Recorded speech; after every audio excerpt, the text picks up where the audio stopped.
Okay, my parts came in from West Coast Sailing. I got the invoice here, show you the part number 806-1101. I got 2 of these. They were around, I think they were around $9 each. So, go ahead and open them up. Got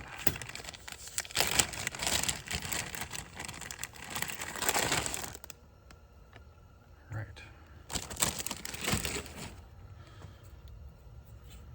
Nice and shiny. You can see the old versus new. Okay. Seem to be the right size. So I've decided that what I'm going to do is just clean this bottom one up, and use these together for now. I may work on the on making a new one piece version at a later date. The other thing I wanted to do, since this sees a lot of UV, it's not too chalky. You can see it as a little matte finish on it. I got this product here. I heard about it. I guess a lot of Jeep guys use it on their fender flares and whatnot. Flood penetrol. It actually says it's for, brushing, roller, paint additive. But if you read the back, it actually also says that you can use this on steel and fiberglass. So there's an instruction for fiberglass. I'm going to just use that kind of a technique. Saturate the rag, wipe it on, and buff it off within 3 to 5 minutes. We're going to put that on here. It's really cold outside, or in my shop even. I got the heater running. It says optimal temperatures of 50 degrees, so may have to put this over by the heater. So I'm gonna do that. I'm gonna go ahead and take care of that, and then I'll come back.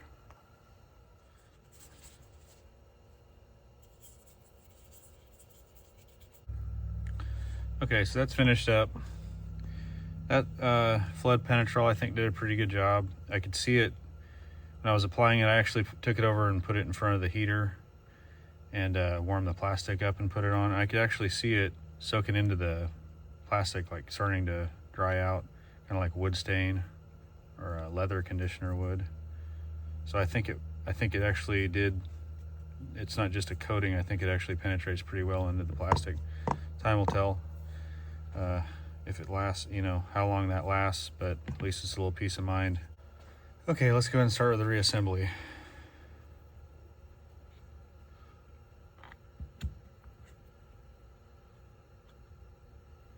Put a little bit of anti-seize on the screw.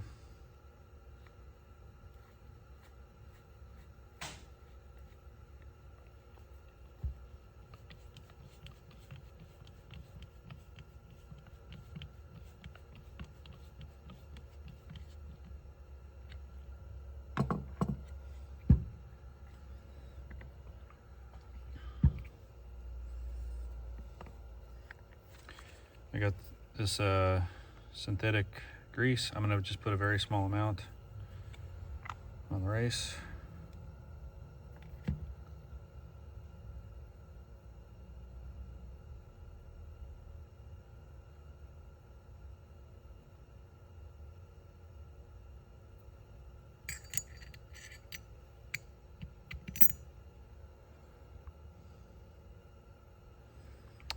Now then,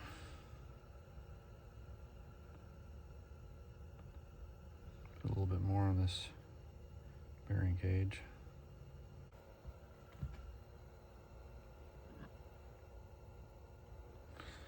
I said these were stainless steel, but they're magnetic, so I'm not sure. They may, the description I saw online said stainless steel, but there's different grades of stainless steel. Some have a tendency to be more magnetic. A little bit of grease I put in there is holding the bearings. Okay.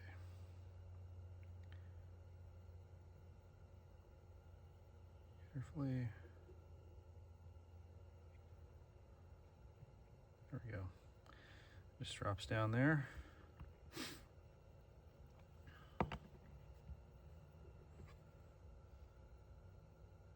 I'm not sure what Hobie recommends, if they recommend grease on this or not.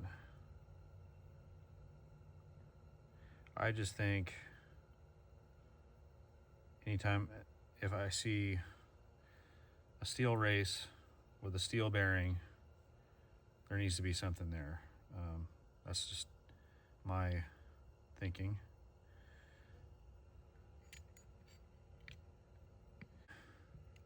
Make sure that's seated.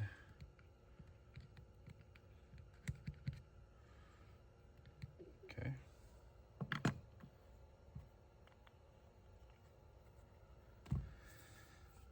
Now then, set that aside. And we can go ahead and put this together. Okay, this is the larger snap ring that goes here. Grab my pliers.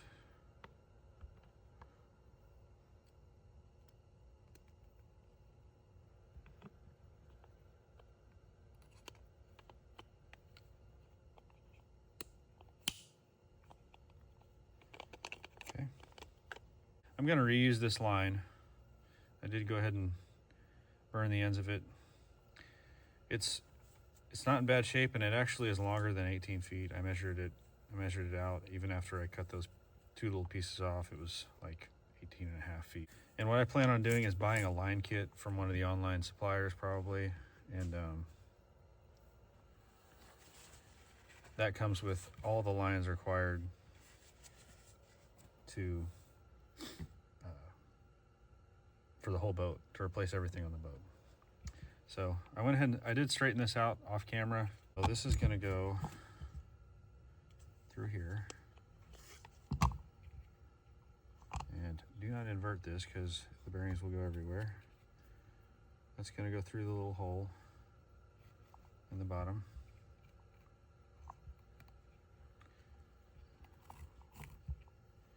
I'm going to tie a figure 8.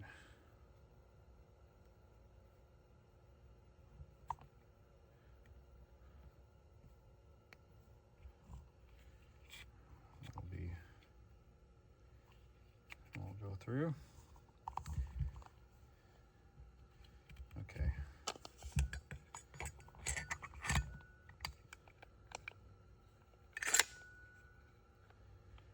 All right, there's my lower bushing that I cleaned up. That goes in first, followed by the new one. Small retainer clip.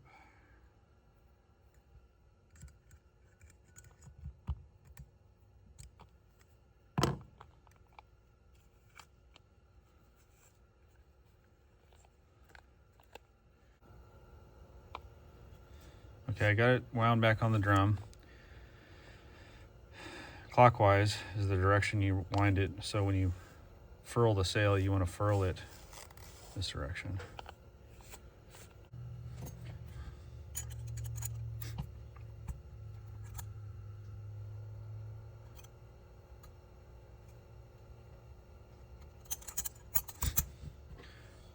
All right, there you have it.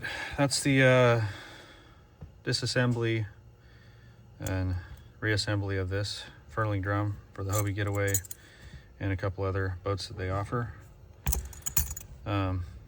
These pins here are going to go back in the shroud, back through the shrouds to hold this back on the boats.